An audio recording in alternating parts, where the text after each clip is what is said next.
Good morning, students. How are you? I think you are very fine at your place.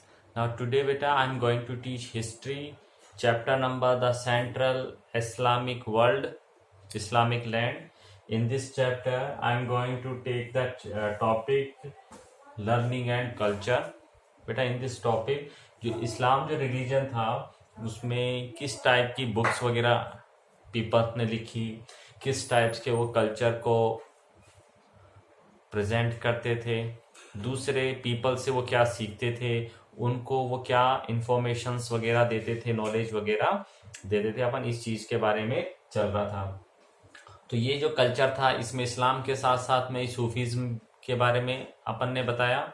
इसमें क्या था, जो Sufism जो था वो इश्क के लिए बात कर रहा था। इश्क का मतलब है प्यार, प्यार का मतलब है बेटा यहाँ पे भगवान के साथ में आप इश्क, मतलब ये बेटा ये उर्दू वर्ड है, ये अरेबिक वर्ड्स हैं ये, इस वजह से इनको आप गलत ना लें। ठीक है, वो कहते थे इश्क करना चाहिए भगवान के साथ में, जैसे मेल फीमेल्स करते हैं एक दूसरे के लिए। और साथ में ये भी कहा कि हमें फना हो जाना चाहिए। फना का मतलब है कुर्बान हो जाना चाहिए, यानी कि हमें ईश्वर की भक्ति में इतना लीन हो जाना चाहिए कि हमें दूसरे किसी चीज की कोई परवाह नहीं होनी चाहिए। इसी टॉपिक्स में अब अपन आगे चलते हैं। सूफीज्म जो था वो सभी जो रिलीजन थे, सूफीज्म जो था सभी रिलीजन्स के लिए उसके जो डोर थे वो ओपन थे कि किसी भी धर्म का आदमी इन सूफी के जो कव्वाली वगैरह सिस्टम चलता था उसमें बैठ सकते हैं, उसको सुन सकते हैं, और इवन अगर वो कन्वर्जन चाहते हैं अपने रिलीजन का तो भी वो आ सकते हैं। ये सारी की सारी चीजें सूफीज्म ने ओपन कर रखी थी। Status and gender. यहाँ पे एक दुल्नून मिश्री करके एक बंदा था, इसकी जो कब्र है, पिरामिड्स की जो कब्र थी इजिप्ट में, उनके साथ में ही इसकी कब्र वगैरह मिली है। ठीक है, आगे चलते हैं। Declare before the Abbasi khalifa al Mutawakkil that he learn true Islam. उन्होंने बताया, ये जो बंदा है खलीफा को, मतलब कि उस बंदे ने खलीफा को ये बताया था। कौन से खलीफा को? अल मुतावक्किल करके एक खलीफा थे, उनको इन्होंने बताया था कि मेरे को he learn true Islam from an old women, कि मेरे को जो सच्चा जो इस्लाम है वो किसी बूढ़ी औरत से पता चला। यानी कि कहने का मतलब ये है कि अपने जो, जैसे कहते हैं भगवान की पूजा करनी चाहिए, और अगर आप भगवान की पूजा में लीन है, कोई बच्चा जैसे रो रहा है, अगर आप उस बच्चे को चुप कराते हैं तो कहते हैं कि बहुत बड़ा पुण्य मिलता है। कोई बच्चा अगर रो रहा है किसी वजह से, ठीक है, तो वो बच्चा रो रहा है और आप भगवान की पूजा कर रहे हो, आपका ध्यान नहीं, और आप बच्चे को बार बार डांट रहे हो, तो ये गलत है। इससे बढ़िया भगवान की पूजा करने की बजाय, इबादत करने की बजाय आप उस बच्चे को ऐसा कुछ करो कि वो खुश हो जाए, तो इसको ही वो सच्ची पूजा कहते हैं। तो इसी तरह ही उस बंदे ने, जिनका नाम था दुल्नून मिश्री, उन्होंने कहा था कि मेरे को जो सच्चा इस्लाम की जो शिक्षा है वो किसी बूढ़ी औरत से मिली थी। और इसी तरह ही true chivalry from a water carrier, पानी जो क्या होता था, वाटर कैरियर का मतलब होता है बेटा, मैं सच्चा व्यवहार जो है मेरे को उससे पता चला था।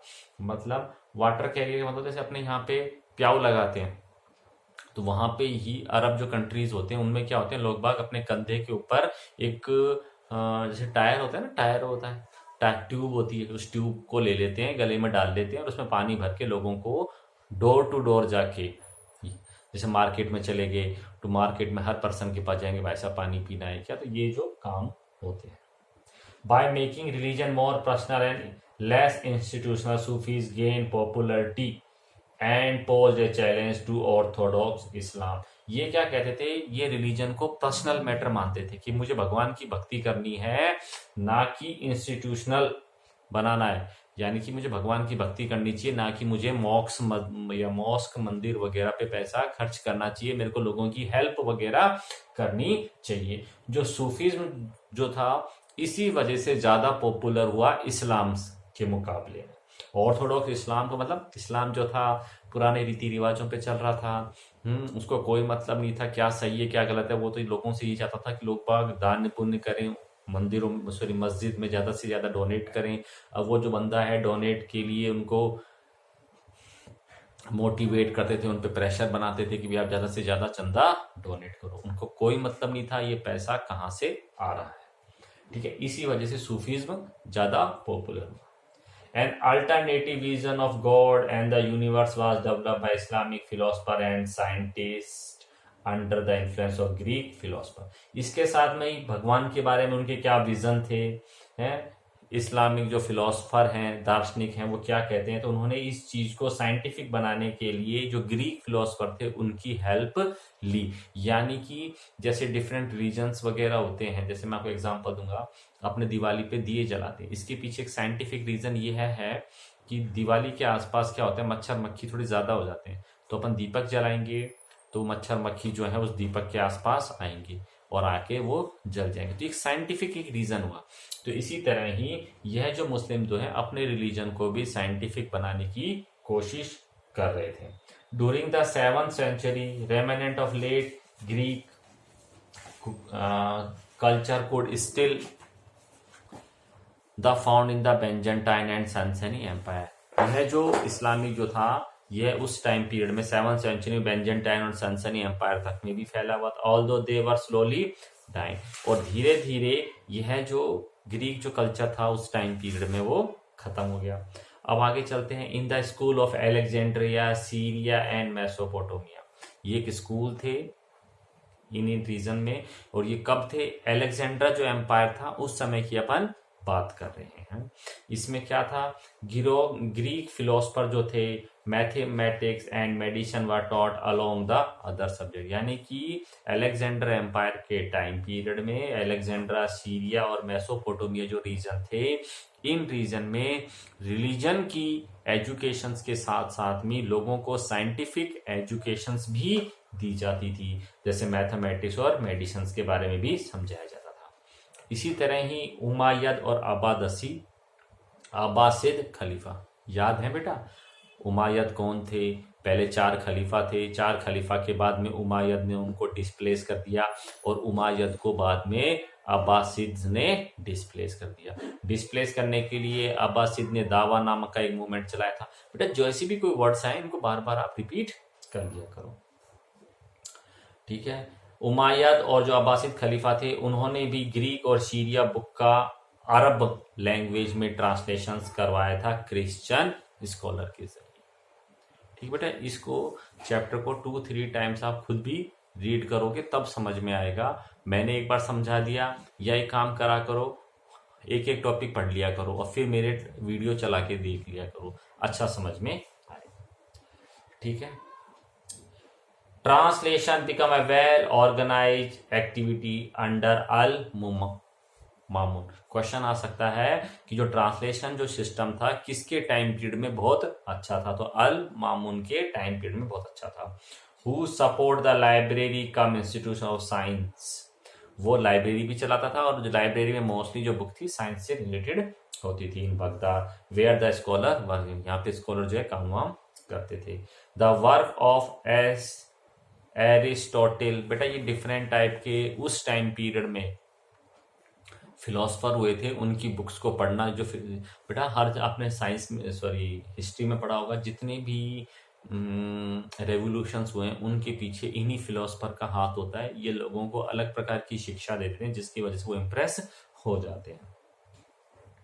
The work of Aristotle and elements of the Euclid and Ptolemy amongst were brought to the attention of the Arabic reading scholar. ये जो बुक थी ये पीपल्स जो है अरब के, इनको पढ़ना चाहते थे।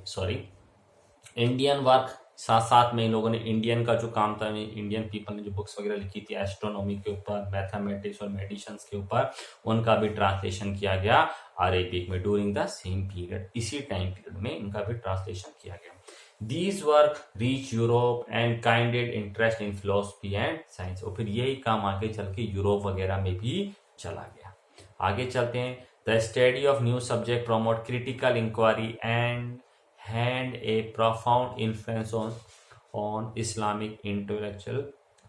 जो जैसे जैसे पीपल्स जो थे, पहले क्या थे, रिलीजियस लाइफ उनको सुनाई जाती थी, रिलीजियस टॉपिक्स जो हैं वो सुनाए जाते थे, उनको सोचने समझने की क्षमता खत्म हो गई थी। जैसे जो टेररिस्ट होते हैं उनको जो बनाया जाता, उनको सिर्फ इस्लाम की शिक्षा दी जाती थी, ये होता है, ये होता है, और अपनी तरफ से मन गढ़ंत बातें भी बता दी जाती थी। मैंने आपको एक बार पहले बताया था, कुरान में जो कुछ लिखा हुआ है, ये जो मौलवी वगैरह है उस चीज को अपनी खुद की लैंग्वेज में ट्रांसलेशंस करते थे, क्योंकि जो कुरान में जो लिखा हुआ है it was according to the 7th century, वो 7th सेंचुरी के अकॉर्डिंग है, और आज चल रही है 21st सेंचुरी, तो इनमें रात दिन का अंतर आ गया। तो उस चीज को बेनिफिट टाइम पीरियड में मोल्ड कर देते हैं भी, ऐसा है, ऐसा है, ऐसा। तो जो टेररिस्ट बनते हैं उनको सिर्फ रिलीजियस एजुकेशन मिलती है, साइंटिफिक या समझदारी वाली लैंग्वेज एजुकेशन नहीं मिलती, इस वजह से वो लोग ऐसा कदम उठा लेते हैं। तो वही बात चल रही है कि अब क्रिटिकल इंक्वायरी स्टार्ट हो गई, क्या भाई ये सही में इस्लाम में जो लिखा हुआ है क्या वो सही है। Scholar with A theological bent of mind such as the group known as मुताजिला, मतलब ऐसे पर्सन जो क्रिटिकल इंक्वायरी करते थे इन्हीं को ही मुताजिला बोलते थे। Use Greek logic and method of reasoning to defend Islamic belief. यह लोग क्या करते थे, इंटेलेक्चुअल बात करते थे, साथ ही साथ में इस्लाम को डिफेंड करने के लिए ये जो ग्रीक्स की तरह ही कुछ एग्जाम्पल्स का इस्तेमाल करते थे। Philosopher pose winder question and provide fresh answer. यह लोग ही खुद ही वो बुक्स लिखते थे, उसी बुक में खुद ही क्वेश्चंस लिखते थे और खुद ही उन आंसर का, उन क्वेश्चंस का जवाब देते थे। इबन सीना करके एक बंदा है, एक डॉक्टर है बाय प्रोफेशन और फिलोसफर थे, ठीक है। ये जैसा कि इस्लाम में लिखा हुआ है, द डे ऑफ जजमेंट, न्याय का एक दिन आएगा, उसमें जो निर्दोष पर्सन है या जो अल्लाह के प्यारे हैं वो बंदे दोबारा से जन्म लेंगे या उनका जीवन दोबारा से स्टार्ट होगा, ऐसा कुछ था। तो ये जो बंदे हैं इबन सीना, इन्होंने इन चीजों को नजरअंदाज किया कि नहीं साहब ऐसा कुछ नहीं होता, क्योंकि ये फिलोसफर भी थे और डॉक्टर भी थे। बेटा अभी मैंने एक पर्सन के बारे में बताया था, एक कम्युनिटी के बारे में बताया था जिसको मुताजिला बोलते हैं। ये बंदे वो होते हैं जो इस्लाम से पूरी तरीके से इन्फ्लुएंस रहते हैं और ये इस्लाम की किसी भी प्रकार की बुराई को सहन नहीं करते, ना ही सुनना चाहते, ठीक है। इन पीपल्स को दूसरी लैंग्वेज में थियोलॉजिकल भी बोलते हैं। जब मैंने आपको बात करी इबन सीना के बारे में, उन्होंने जैसा कुरान वगैरह में रिलीजियस बुक में लिखा हुआ है डे ऑफ द जजमेंट, उन्होंने उस चीज को नकार दिया। इसका विरोध इन मुताजिलों ने किया, जिसकी वजह से ये बंदा फेमस हो गया, क्योंकि सभी लोग जानने लगे कौन है भाई इबन सीना। कोई भी चीज को फेमस करना है तो उसके नेगेटिव बोलना स्टार्ट कर दो, ठीक है। अब क्या हुआ, जब ये फेमस हो गए तो इन्होंने बुक्स लिखी थी। इस बुक का नाम था अल कुनान फिल तिबाब, यानी कि कानून ऑफ मेडिकल। इसमें इस बुक में उन्होंने क्या किया था, उस टाइम पीरियड में चलने वाली 760 जो ड्रग्स थी, दवाइयां थी, उनके बारे में लिखा था, उनका यूज लिखा था, प्लस में उनके सपोर्ट से जो भी एक्सपेरिमेंट्स किए गए थे उनका क्या रिजल्ट था, वो सारी कुछ उन्होंने लिखी गई थी। इस कैनून जो बुक थी इसमें यह भी लिखा गया था कि पीपल की डाइटरी लाइफ के बारे में भी लिखा गया था कि जो पीपल की जो डाइट है क्लाइमेट के अकॉर्डिंग और रीजन के अकॉर्डिंग होनी चाहिए, ठीक है। The influence of the climate and environment on health and the nature of some disease, और क्लाइमेट के अकॉर्डिंग ही कुछ जो डिजीज हैं वो ओरिजिनेट वगैरह हो जाते हैं। कैनून, ये जो बुक जो थी टेक्स्ट बुक इन यूरोप भी पढ़ी गई, where the author was known as Avicenna. इसी राइटर को यूरोप में जब ट्रांसलेशन किया गया बुक का तो इसी का नाम उन्होंने एविसीना रख दिया, ठीक है। उसके बारे में कहा जाता है जस्ट बिफोर हिज डेथ, ये जो बंदा था, एक जो बंदा था यूरोप में, the scientist and the poet जो बंदा था उमर खयाम करके, उसने कहा है कैनन के बारे में। यह जो कैनून ऑफ मेडिसिन जो थी इसका यूरोप में भी ट्रांसलेशन हुआ, ये यूरोप चली गई। यूरोप में जो यूरोपियन थे उन्होंने इस बुक के जो राइटर का नाम एवेसिना रख दिया गया। अच्छा, इसमें एक बंदा था, साइंटिस्ट था और एक पोइट था, ठीक है, जिसका नाम था उमर खयाम, यानी कि उस टाइम पीरियड का बहुत ही पॉपुलर बंदा रहा होगा। उसके लिए कहा जा रहा है कि उनकी डेथ से पहले वो इसी बुक को पढ़ रहे थे, और इसी बुक को पढ़ते पढ़ते उनके पास में जो एक गोल्ड की टूथ पिक थी, मतलब दांतों में कुछ फंस जाता है तो वो इस्तेमाल करते हैं ना टूथ पिक, तो उसको उन्होंने चैप्टर के में किसी चैप्टर के पेजों के बीच में लगा रखी थी, यानी कि ऐसा लग रहा था कि वो इसको पढ़ रहे थे, यानी कि ये बुक कितनी इंपॉर्टेंट थी। In medieval Islamic society, fine language and creative imagination were among the most appreciated qualities in the person. Medieval time period में, मतलब अब अपन लर्निंग और कल्चर के बारे में पढ़ रहे हैं, तो लोगों का एजुकेशन से क्या लगाव था, मतलब इस चीज को पढ़ा जाएगा। बुक्स से, जैसे अपन किताब पढ़ते हैं, अपन कहते हैं ना जंगली, जंगली किसको कहते हैं? जो बुक्स वगैरह नहीं पढ़ते, जो सिविलियन रूल्स रेगुलेशंस को नहीं मानते, उनको अपन जंगली कहते हैं। तो यहाँ पे इनके कल्चर के बारे में बताया जा रहा है कि जिस पर्सन की हैंड राइटिंग अच्छी होती थी, लैंग्वेज बोलने का तरीका अच्छा होता था, वो ही फाइन पर्सन माना जाता था।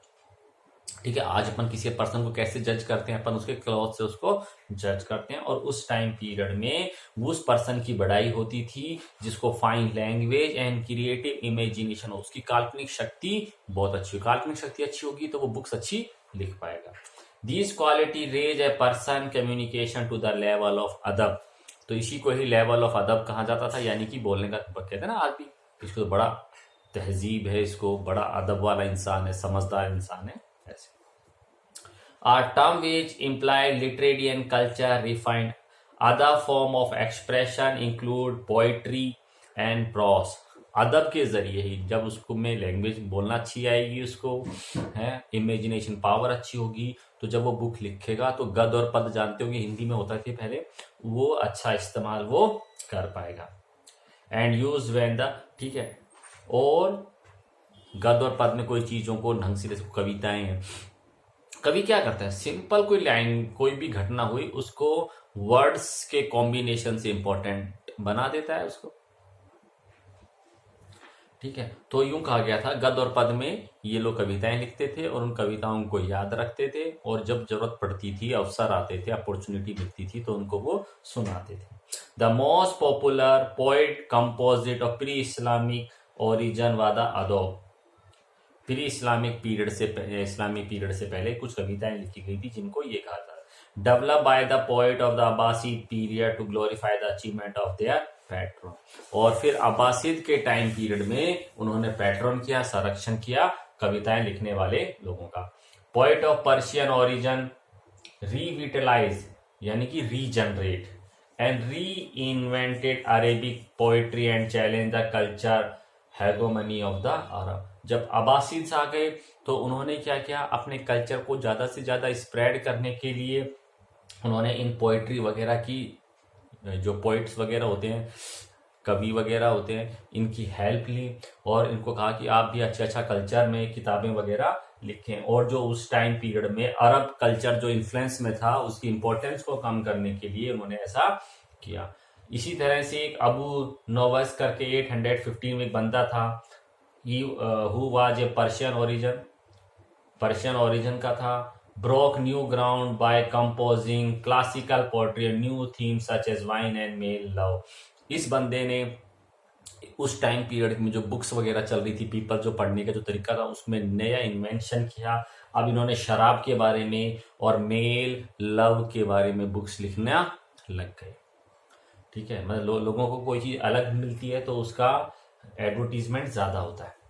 ठीक है, फॉरबिडन बाय इस्लाम, और इन चीजों का इस्लाम में विरोध था कि शराब के बारे में और मेल लव के बारे में आप कुछ नहीं लिखेंगे, तो इस बंदे ने फिर भी लिखा था। After Abu Nawaz the poet address the object of their passion in the masculine.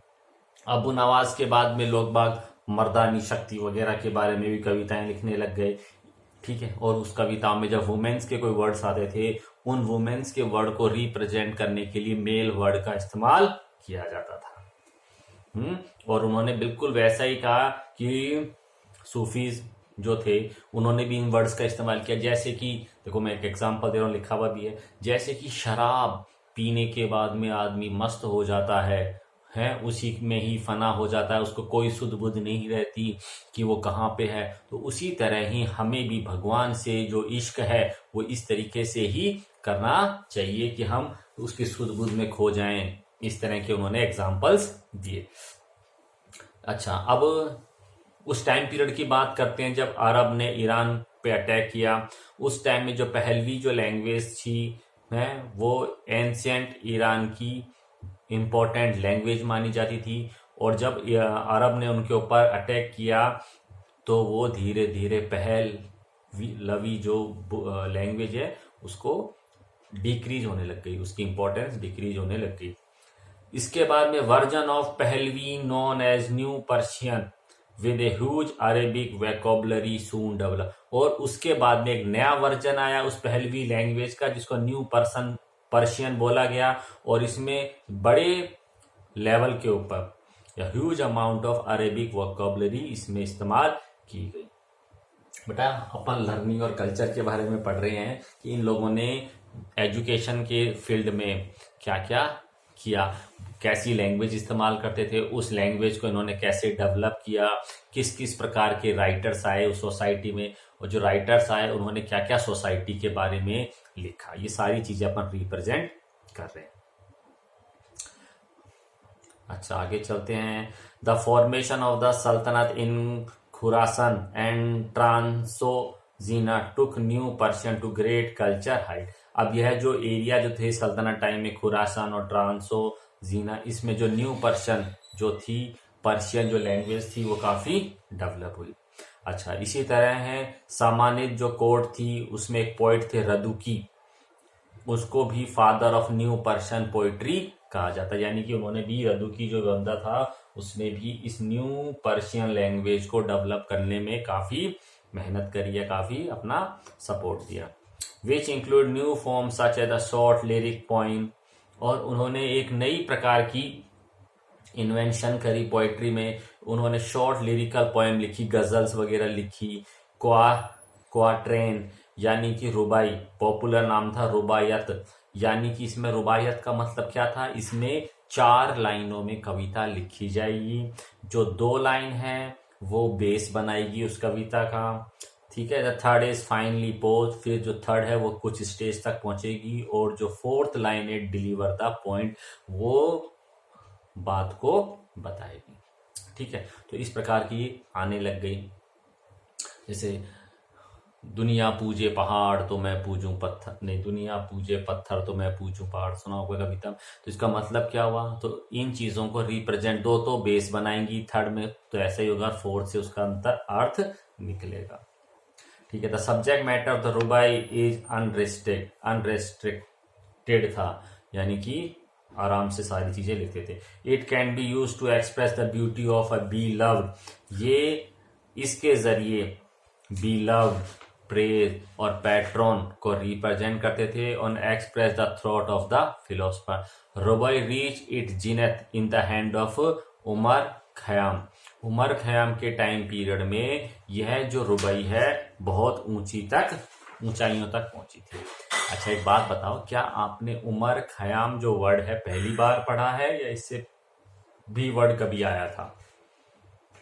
भूल गए? अभी अपन एक बंदे की बात कर रहे थे जिसने कैनन ऑफ मेडिसन बुक पढ़ते पढ़ते डेथ हो गई थी उसकी, जिसकी टूथपिक मिली थी, वही बंदा है ये। इसने रुबाई को बहुत ऊंचाइयों तक पहुंचाया था। ऑल्सो एन एस्ट्रोनॉमर, ये एक एस्ट्रोनॉमर थे एंड मैथमेटिशियन थे, who lived at various time in Bukhara, Samarkand and Isfahan. यह आदमी टाइम पीरियड के अकॉर्डिंग अपनी अपनी जगह जो है बदलता था। आगे चलते, क्या यार तुम सिंपल सी बात नहीं याद रखते हो, मुझे मालूम है किसी के याद नहीं था ये वाला वर्ड। चलते हैं। At the beginning of the 11th century,